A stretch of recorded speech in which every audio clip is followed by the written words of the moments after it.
practice recognizing and using parts of speech correctly to enhance your language skills.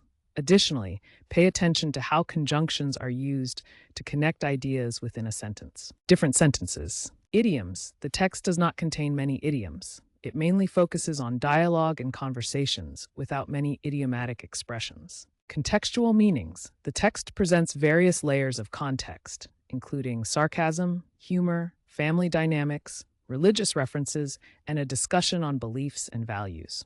It intertwines themes of personal relationships, career challenges, and differing viewpoints on evolution.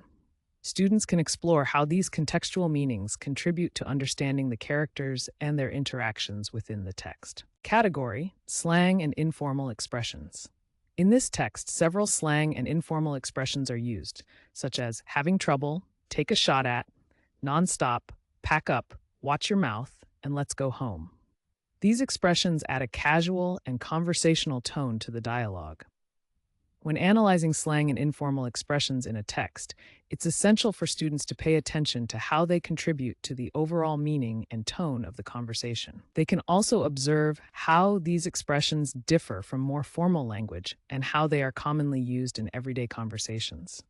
Category: pronunciation tips. In this text, there are various instances where the pronunciation of certain words can be a bit challenging for English learners. For example, words like trouble, healer, mostly, demon, nonstop, praying, apologize, evolution, and creationists may present difficulties due to the combination of consonants, vowel sounds, and stress patterns. To improve pronunciation, students should practice these words individually, paying attention to the correct stress and intonation patterns. It can also be helpful to listen to native speakers pronounce these words and try to mimic their pronunciation accurately. Fact, reality, and I forgive you, I pardon you.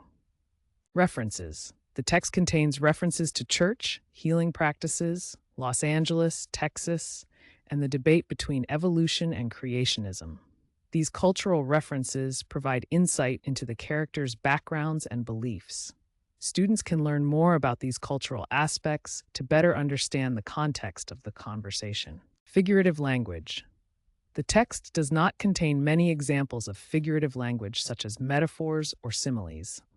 However, it does include some elements that can be interpreted figuratively, such as the mention of a third world demon running around inside of you as a metaphor for inner turmoil or personal struggles. Students can look for subtle figurative language used to convey deeper meanings or emotions in the text. Sentence structure and syntax. The text contains a varied sentence structure, including complex sentences with multiple clauses and phrases. It also uses informal language and dialogues to convey the interactions between the characters.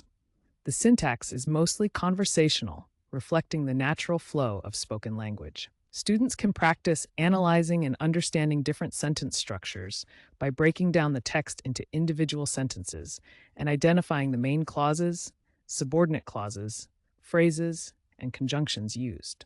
They can also pay attention to how punctuation, such as commas and quotation marks, is used to separate different parts of the dialogue. Word stress and intonation in speech.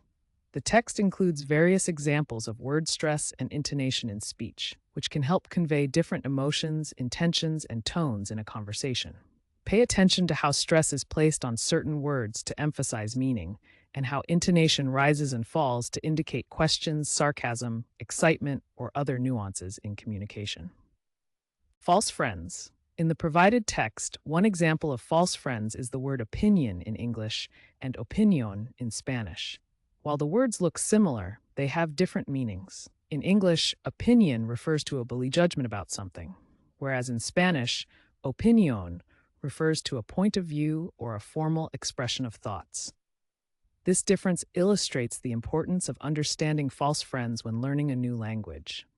Make sure to pay attention to these deceptive words to avoid misunderstandings and improve your language skills. Formal versus informal language usage. The text mostly contains informal language characterized by contractions, e.g., you're instead of you are, colloquial expressions, e.g., ha ha ha, and conversational tone. However, there are a few instances of formal language, such as Mrs. Cooper and yes, ma'am. This contrast in language usage highlights the speaker's informal demeanor, while addressing a specific individual with respect. Of the discussion or narrative, register and tone. The text shows an informal register and a humorous tone. The speaker uses colloquial language and expressions like ha ha ha and oh good, which contribute to the informal register. The humor is evident in the sarcastic comments and exaggerated reactions throughout the text. Word formation. The text includes various examples of word formation through the use of prefixes, suffixes, and root words. For instance, unstop combines the prefix non with the root word stop to form a new word. Additionally, the suffix ing is added to talking to indicate an ongoing action. Students can practice identifying and understanding how these word parts come together to create new words with different meanings in Spanish.